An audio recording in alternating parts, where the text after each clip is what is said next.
Hi, kindergarten. It's Monday, April 6th, and I hope you guys all had a great weekend. I know yesterday was raining, but sometimes it's a lot of fun to go out in the rain and run around while you're getting splashed. Anyways, I have a different book to read today. It's called The Grannyman. And Grannyman is written by Judith Byron. I don't know if I can pronounce this.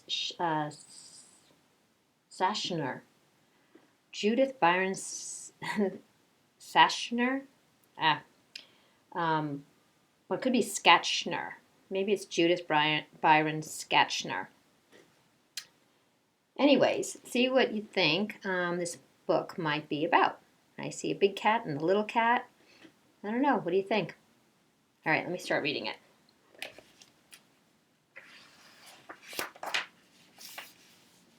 The Grannyman by Judith Byron Skatchner.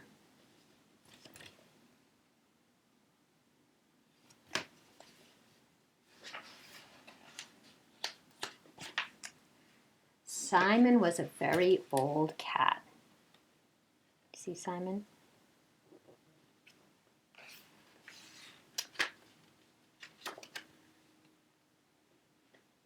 With the exception of his nose, most of his parts had stopped working long ago. He was blind and deaf, and he had bones, and his bones creaked as he climbed up and down the stairs. Simon's family adored him and did all they could to keep him comfy in his old age. Look at, they got him in a little stroller.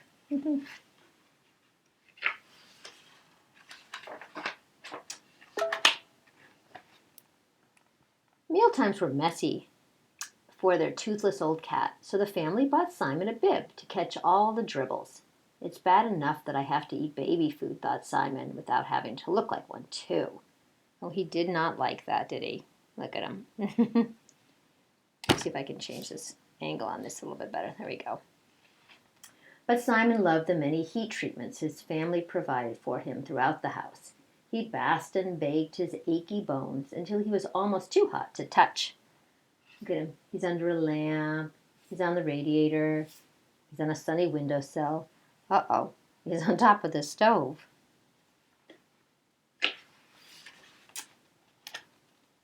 When Simon slept in bed at night, he snored and sneezed and drooled and breathed stinky old cat breath right into their faces. But his family didn't mind because they would do anything for their dear old cat. Look at him. She's got a little clothespin on her nose. On other nights, he stayed put on the calico chair in the corner, staring into space while he shuffled through his lifetime of old memories. Simon could still remember what it was like after he was born. The place was crawling with kittens that looked exactly like him. One by one, each of the kittens went off to new homes with nice families, all but him. Nobody wanted the runt with the crooked tail and the runny nose. Look at him. So a runt of the litter, in case you don't know, it means the tiniest animal in the pack. But then one day, a nice couple found him irresistible, especially his crooked tail. They put a hanky to his nose, placed him in a bucket, and carried him to their home. They called him Simon. You see him in the bucket? Look how cute he looks. Simon loved being a kitten. He climbed, he clawed, he chased, and he chewed everything in sight.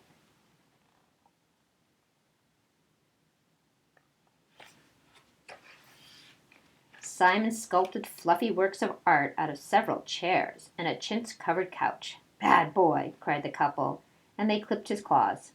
Simon's sculptures were never the same again.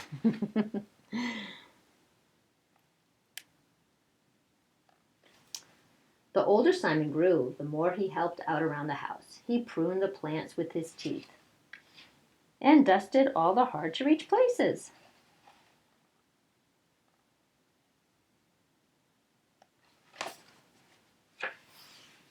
Simon's family grew in size, and so did his responsibilities. Within 3 years, 2 new pets arrived, and Simon taught them both how to be good cats. Look at, I think he's talking about little babies. Let's see if you can see that. I don't know why there's a glare on the page. I think they're kind of shiny, so the pages get glare on them. In his middle age, Simon acquired a taste for classical music. He played Bach duets with his family and performed an occasional solo at midnight. He was on the piano. Music always made Simon hungry, so he filled up on kitty crunchies in the kitchen. Then he hunted wild beasts with the great cats of the Serengeti. You see what he's doing? He's on the TV, pretending he's chasing wild beasts. Simon's life had been so full of mice, full of hisses, full of hugs, and full of kisses.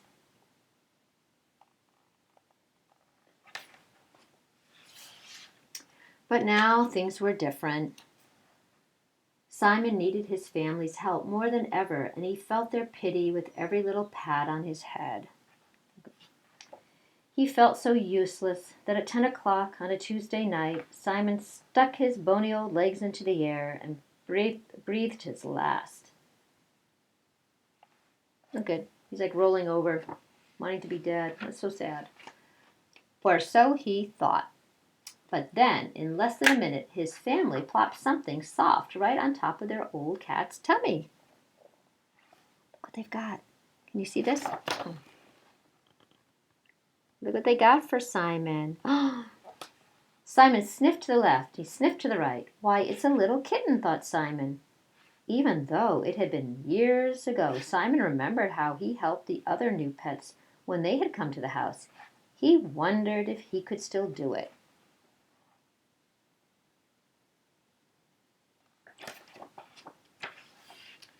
With great difficulty, Simon climbed down from his chair and carried the kitten downstairs to a fresh saucer of milk.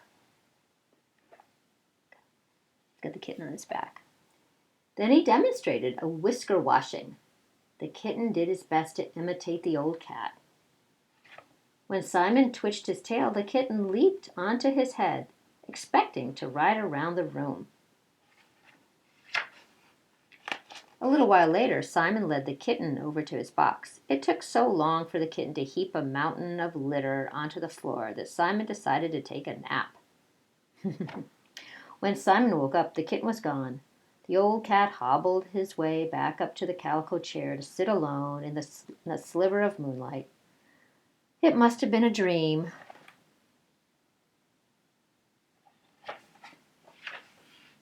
Or so he thought. Look who's coming around the corner.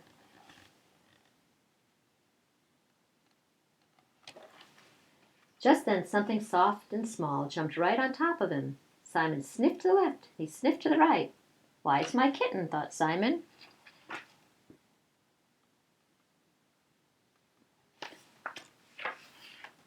Simon began to give the kitten a bath. He washed his little ears and licked his little nose. He groomed his frisky tail and cleaned between each of his tiny toes. Then a grumbly, rumbly purr stirred deep within his chest, and he curled himself around his little pet. When Simon's family saw how tenderly he cared for the new kitten, they loved him even more. So it was with the greatest respect that they gave their dear old cat a brand new name.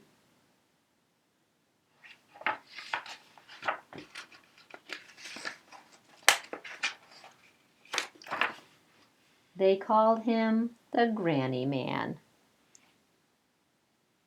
Yes, you see him? Now he's sharing a little bag with the kitten. That end.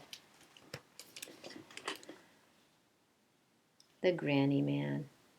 I thought that was really sweet. I actually bought this book for my daughter on her 6th birthday because she loved kittens so much and she really liked this story. So what I'd like you to do for this journal entry is tell me why Simon liked the little kitty. What did the little kitty do for Simon? Why did it make him feel so so happy. All right, so I'll put the caption there. Simon liked the kitten because, and then I want you to fill in why you think the granny man or Simon liked the little kitty, and then draw a picture, maybe of Simon and the kitty. Okay, and other than that, have a great Monday, and I will see you again tomorrow for another story. All right, have a great day. Bye.